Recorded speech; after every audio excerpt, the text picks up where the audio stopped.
오늘 우리에게 주신 하나님의 말씀은 에스겔 11장 1절로 12절 말씀입니다. 에스겔 11장 1절로 12절 말씀을 다 찾으셨으면 한 절씩 교독하겠습니다. 제가 먼저 1절을 봉독해 드리겠습니다. 그때에 주의 영이 나를 들어 올려서 여호와의 전 동문 곧 동향한 문에 이르시기로 보니 그 문에 사람이 25명이 있는데 내가 그 중에서 아수르의 아들 야사냐와 브나냐의 아들 블라디아를 보았으니 그들은 백성의 고관이라. 그가 내게 이르시되 인자야, 이 사람들은 불의를 품고 이 성 중에서 악한 꾀를 꾸미는 자니라. 그들의 말이 집 건축할 때가 가깝지 아니한즉 이 성읍은 가마가 되고 우리는 고기가 된다 하나니, 그러므로 인자야, 너는 그들을 쳐서 예언하고 예언할지니라.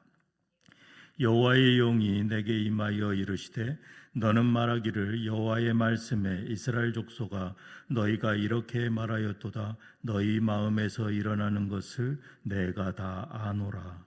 너희가 이 성읍에서 많이 죽여 그 거리를 시체로 채웠도다. 그러므로 주 여호와께서 이같이 말씀하셨느니라. 이 성읍 중에서 너희가 죽인 시체는 그 고기요, 이 성읍은 그 가마인데 너희는 그 가운데에서 끌려 나오리라.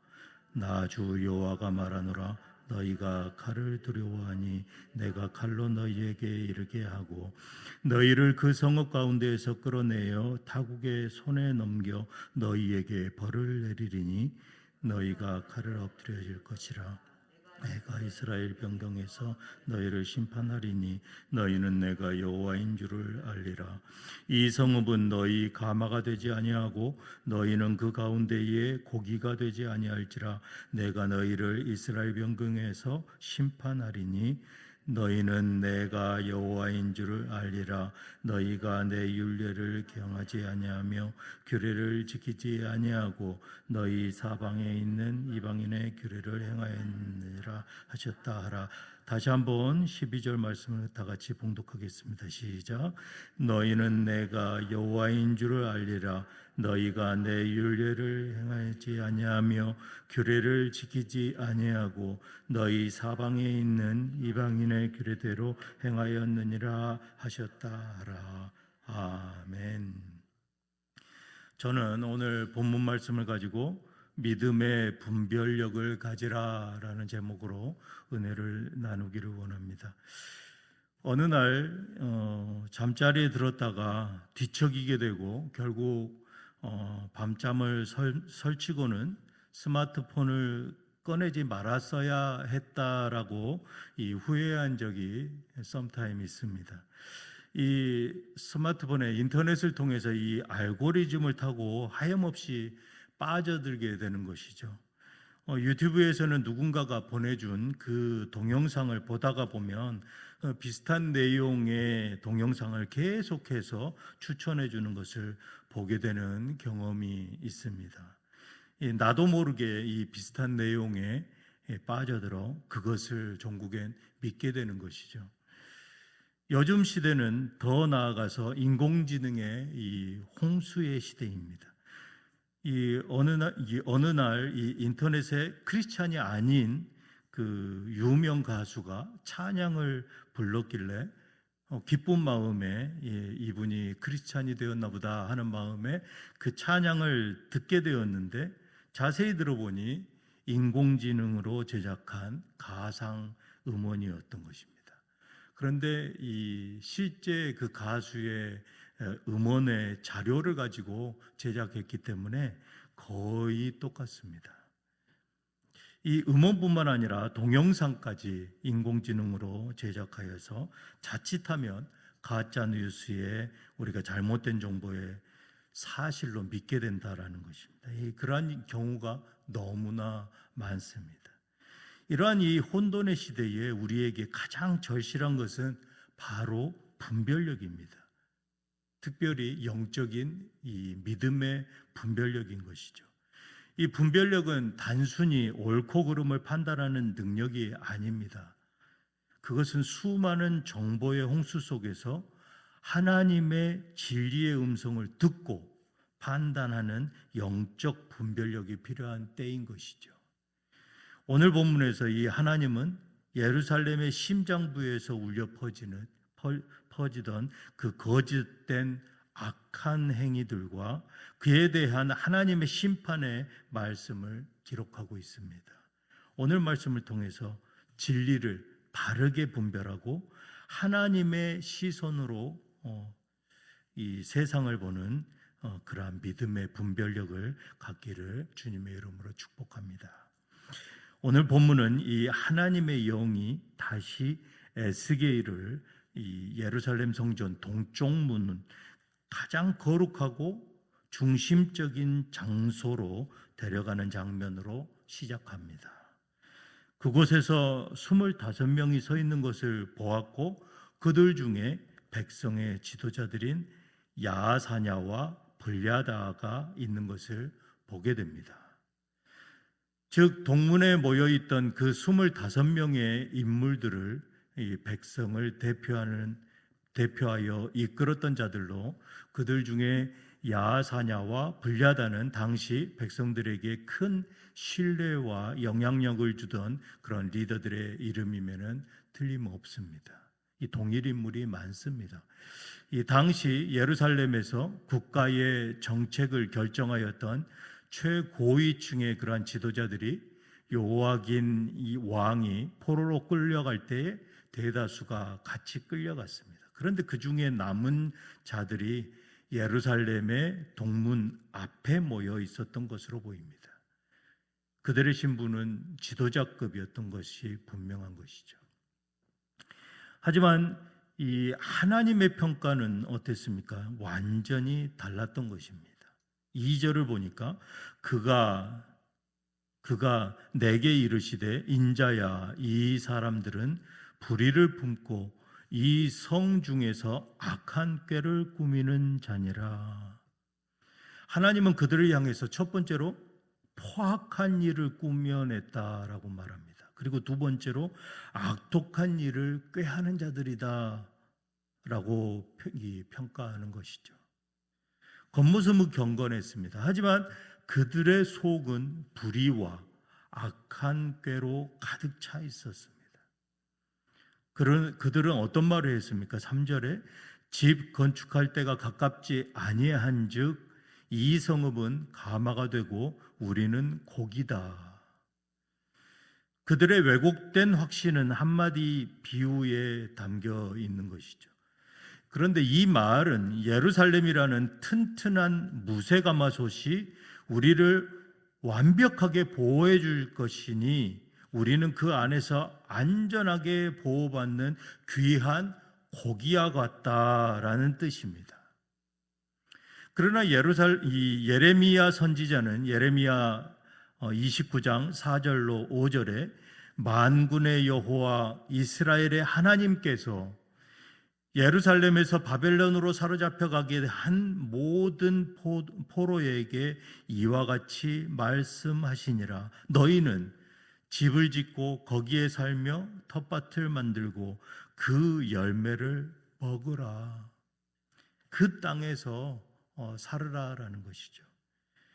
예루살렘이 멸망하기 수년 전부터 예레미야 선지자는 멸망의 필연성을 반복적으로 외쳤습니다.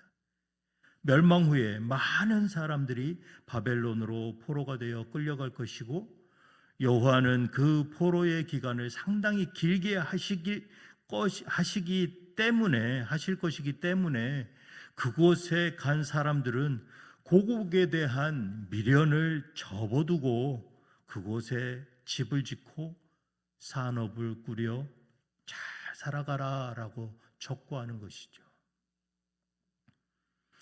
하지만 예루살렘에 남은 자들은 거짓 선지자들의 말에 빠져서 예레미야의 예언을 믿지 않았던 것입니다. 오히려 오늘 3절 말씀에 집 건축할 때가 가깝지 아니하였느냐.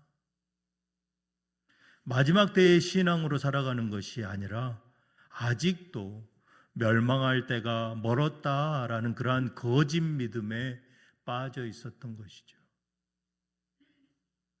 그들은 하나님의 심판이라는 뜨거운 불길이 다가오고 있는데도 가마솥 안에서 안전하게 보호받을 수 있다라는 그릇된 선동을 하고 그러한 착각 속에 빠져서 현실을 안일하게 살도록 왜곡했다라는 것입니다. 여기서 우리가 깨달을 수 있는 것은 이 믿음의 분별력을 가지고 나의 영적 실상을 직시해야 한다라는 것입니다.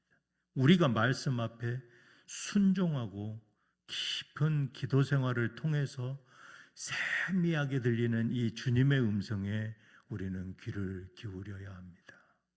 이 아침에 성령님의 음성을 통해서 믿음의 분별력을 갖기를 주님의 이름으로 소원합니다.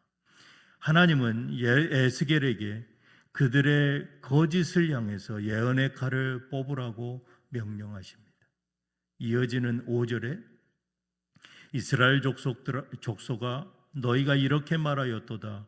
너희 마음에서 일어나는 것을 내가 다 아노라. 하나님은 우리의 숙련된 틀에 박힌 그러한 이 고백을 원하지 않으신다라는 것이죠. 하나님은 우리의 입술의 고백뿐만 아니라 마음속에 조용히 떠오르는 그러한 생각까지도 꿰뚫어 보시는 분이십니다. 예루살렘의 지도자들은 입으로는 평안을 외칩니다. 하지만 그 결과가 어떻습니까? 6절에 새 번역 성경으로 읽어드리면 너희는 이 성읍에서 수많은 사람을 죽여서 그 모든 거리를 시체로 가득히 채워 놓았다. 하나님은 그들의 죄가 성읍 안에 시체로 가득 채우는 그러한 결과를 낳았다라고 말씀하시는 것입니다. 거짓된 평안, 종국엔 생명을 앗아가는 결과를 낳습니다. 믿음의 분별력은 내 안에 하나님의 관점을 갖는 것입니다.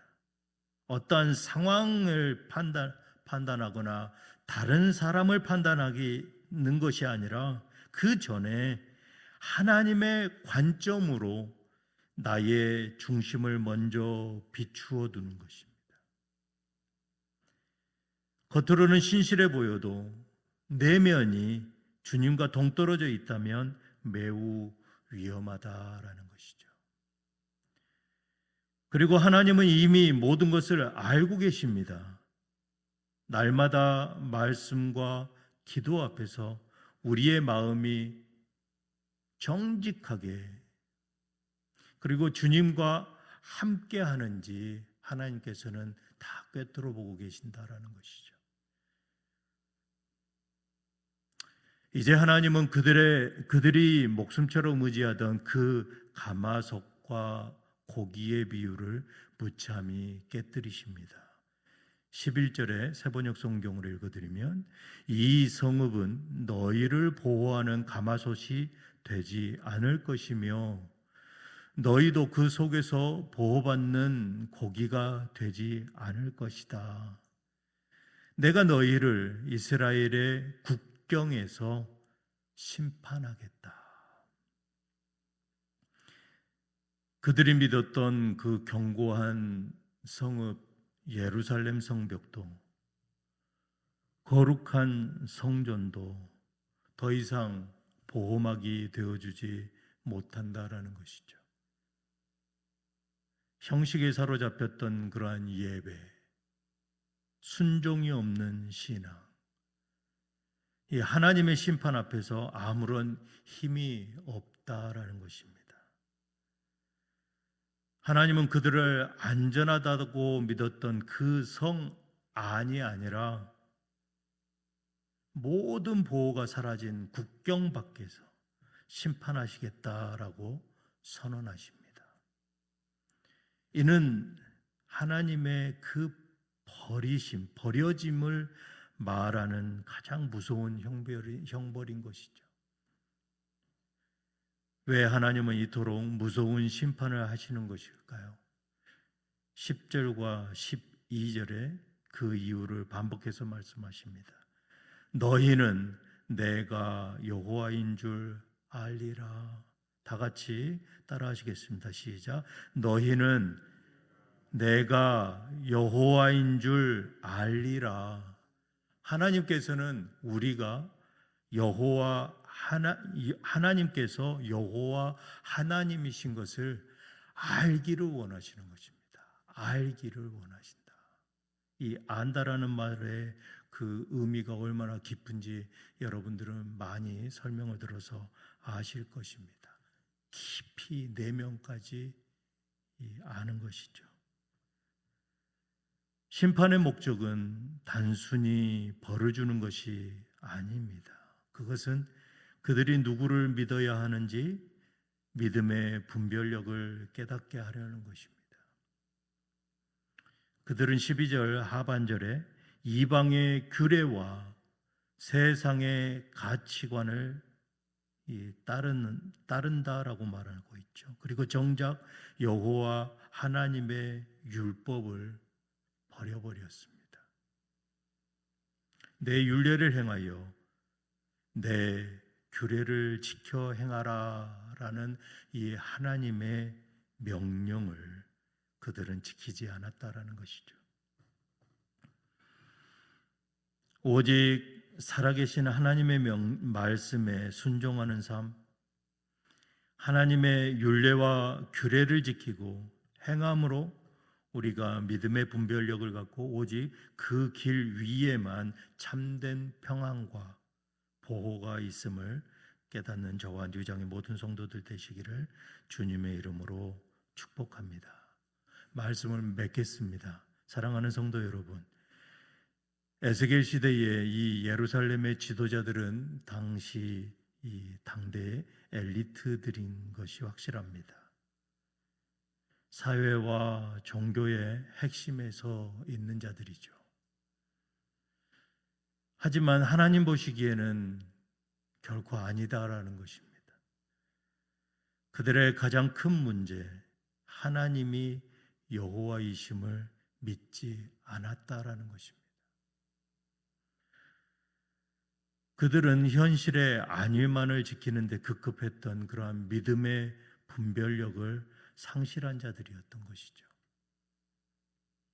오늘 이 아침에 여호와가 나의 하나님이심을 믿으시기를 축복합니다. 오직 예수 그리스도가 우리의 유일한 소망이십니다. 이 시간 하나님께서 주신 그 말씀 앞에 우리 자신을 가만히 내려놓길 바랍니다. 성령님께서 우리의 눈과 우리의 귀를 열어주셔서 참된 것을 바라보고 세미한 음성에 귀 기울여 바로 믿고 바로 분별하는 그러한 참된 믿음의 사람으로 살아가기를 결단하는 그러한 복된 아침이 되시기를 주님의 이름으로 축복합니다. 기도하시겠습니다. 사랑의 주님, 수많은 정보의 홍수 속에서 무엇이 참 진리인지 분별하기 어려운 그러한 시대를 우리가 살아가고 있습니다. 진정한 예배와 순종을 통하여 우리에게 바른 믿음의 분별력을 허락하여 주시옵소서. 조각구름이 큰 비가 되듯이 우리의 믿음을 굳건히 세워 주시옵소서. 세상이 주는 거짓 평안을 의지하지 않게 하시고 오직 주님만을 따라 순종하는 뉴장의 모든 권속들 되게 하여 주시옵소서. 우리 주 예수 그리스도 이름으로 기도드리옵나이다. 아멘.